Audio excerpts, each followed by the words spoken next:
Hi guys, Sonia eliminate అయింది. దీనికి కారణాలు ఏంటి? యాక్చువల్గా ఆమె మంచి ప్లేయరే, అంటే స్ట్రాంగ్ కంటెండర్ అనే మనకు తెలుసు. ఆడపులి అంది, ఆడింది, ఫస్ట్ వీక్ గట్టిగానే పోటీ ఇచ్చింది, మాట్లాడింది, చేసింది, ఫైట్ చేసింది. బట్ ఎందుకు ఎలిమినేట్ అయింది? నాకైతే నా అనాలిసిస్ ప్రకారం నిఖిలే స్ట్రాటజీగా ప్లే చేసి సోనియాని బయటకి రప్పించాడా?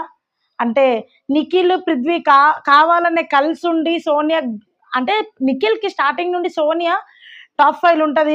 సోనియా గట్టి కంటెండర్ అని ఆయనకి తెలుసు. తెలిసి కూడా తనతో ఫ్రెండ్‌షిప్ చేసి తనని వీక్‌గా, అంటే యాక్చువల్‌గా ఇక్కడ సోనియానే వాళ్ళని వీక్ చేసిందని మనం అనుకుంటున్నాం.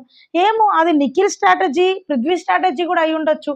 దాని వల్లనే ఈరోజు సోనియాని జనాలు హేట్ చేసి, వీక్ చేసి హౌస్‌లోకెళ్ళి పంపియొచ్చు. నాకైతే ఇది నిఖిల్ స్ట్రాటజీ అనిపిస్తుంది గైస్.